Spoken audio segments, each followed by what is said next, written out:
welcome to our latest episode of our Women in Business series. I'm Becca Peppiatt, Marketing Manager at Proctor and Stevenson, and today we're going to be sitting down with Bruna Chitoni, Business Communications Manager for Prysmian Group. We're going to be finding out a little bit more about her career journey and her experiences as a woman in a senior leadership position within marketing. So Bruna, welcome and thank you for taking the time to talk to us today. Thank you, Becca, for inviting me. We're thrilled to have you on board. Now, obviously at Proctor's, we know you quite well. Prysmian's one of our long-standing clients, but for those people watching that may not know kind of who you are and what you guys do at Prysmian Group, can you tell us a little bit more about Prysmian Group and your role as Business Communications Manager? So Prysmian Group is the world leader cable manufacturer.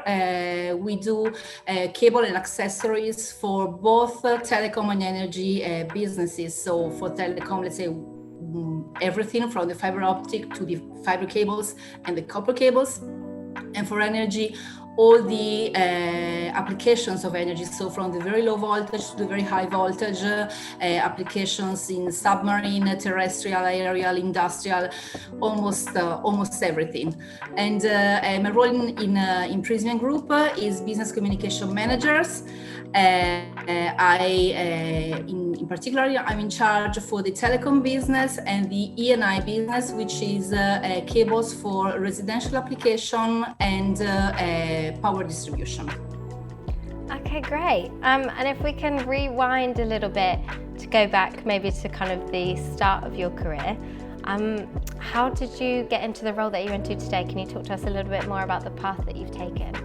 Yeah, so let's say that I graduated in foreign languages and literatures, which is almost nothing to do with what I'm doing now, but I mean it's what really I like to do. And my whole career developed in Prysmian because I joined the group more than 20 years ago, and at the time it was Pirelli Cables. Then in 2005 Pirelli sold the cable business, and Prysmian was born. So I started as a commercial back office in the export division. Then I moved doing telecom marketing, so with only for the telecom division. And when Prysmian Group was born, a dedicated corporate and business communication department was created, and I joined that group, taking charge of telecom and E&I. So the E&I part was added at the time, and so I'm doing that since 20 years more or less. Wow, okay, so loads of experience for us to tap into. So in that wealth of experience that you've had over your career, have there been any times that you felt maybe prejudiced due to the fact that you're a woman?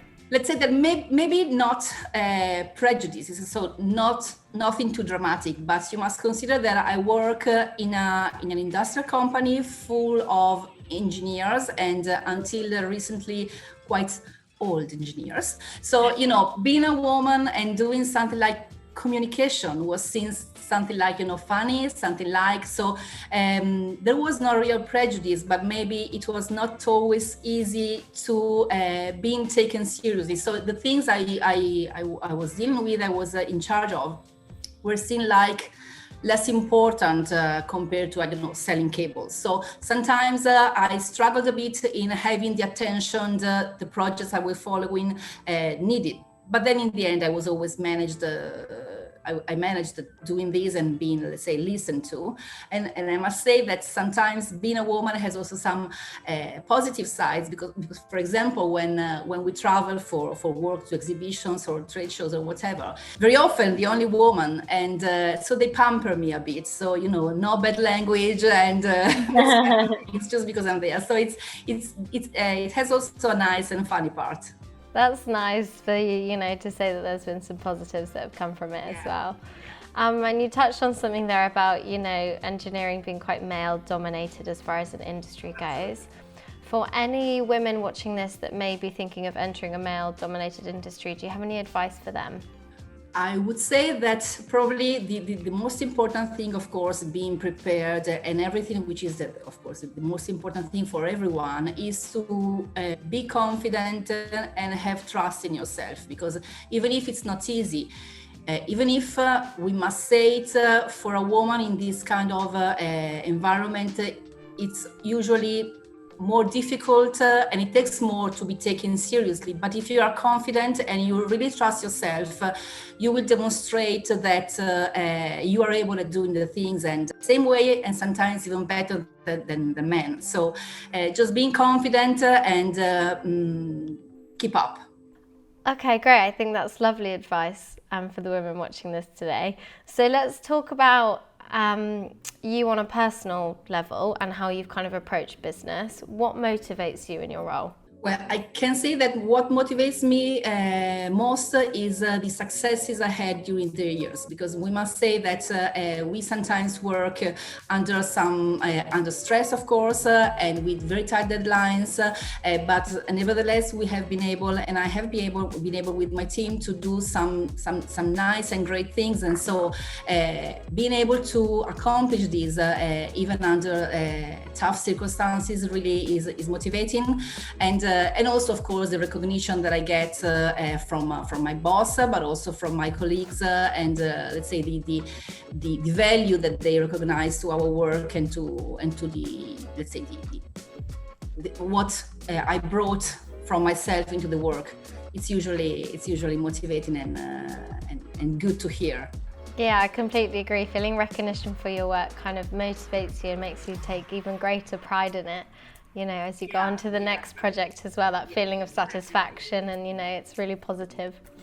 Okay, so what or who perhaps has been your greatest influence sort of in your career?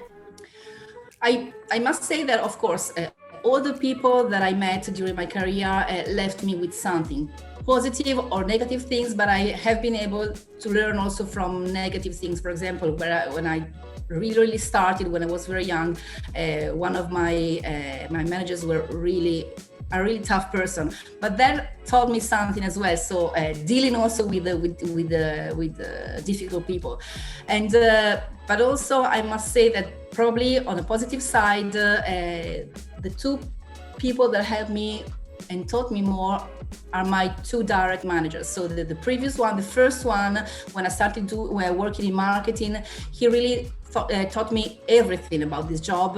So the really basics, and also something which is really useful until now. So being very, very careful about the details, checking everything twice and even 3 times, just to be sure that everything is perfect and you don't lose anything, which I think is a really good advice in any case. And also my current manager, because he has been able to make me do a step further. So he made me grow. So he made me learn how to become more independent, having a more managerial approach, and of course, once I learned the basics, that I had to do a step further, and he helped me in this. I think you touched on 2 really important things there. The last one being about mentoring, you know, in the workplace. I think it's so important to have people to look up to. And then the first thing you said about learning from every experience, whether every person that you come into contact with, whether that's good or bad. That's such a positive way to think about it, because obviously in the workplace you're going to be dealing with people that you probably necessarily wouldn't mix with in your personal life. However, yeah, but you know, it's a learning experience and it will make you be better, like, but as a leader as well as, you know, in your day-to-day duties. In the end, you have to survive, so you have to find a way to do it. Yeah, get your head down and get on with it. Okay, last question. For the women that may be watching this today, and just in general, what advice would you give to the next generation of female leaders?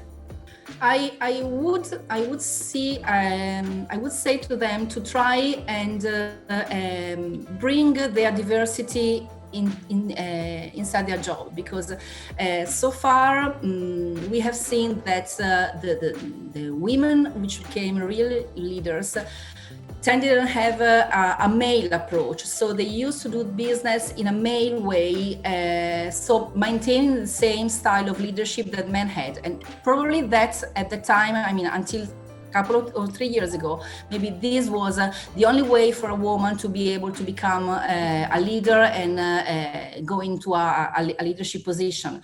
Now I think that we are ready to see something different. So maybe women can bring their, as I said, their diversity into their job.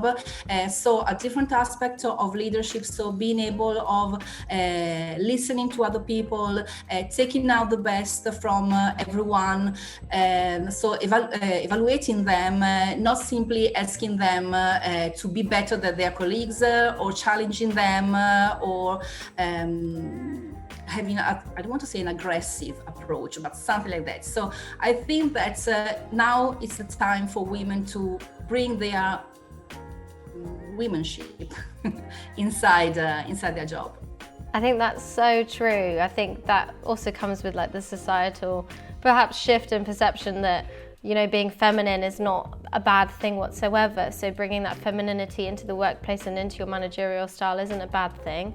You know, as you said there, listening to things that may stereotypically be more seen as feminine, you know, being more empathetic and listening to others. I think those are all really positive leadership traits. Yeah, so I think that's a nice sentiment that you've left us on there. Okay, Bruna, well, thank you so much for joining us today. If someone would like to contact you, how can they do so? I'm on LinkedIn, so they can find me there. Okay, lovely. Well, thanks so much, Bruna. I'm sure I'll talk to you soon. Becca and Proctor for inviting me. Thank you for tuning in today. If you would like to see the other episodes in our series, you can do so on our YouTube channel, or you can keep up to date with our latest content on our social media channels, which you'll see on the next frame. Alternatively, if you want to find out a little bit more about what we get up to here at Proctor's, you can head to our website at www.proctors.co.uk.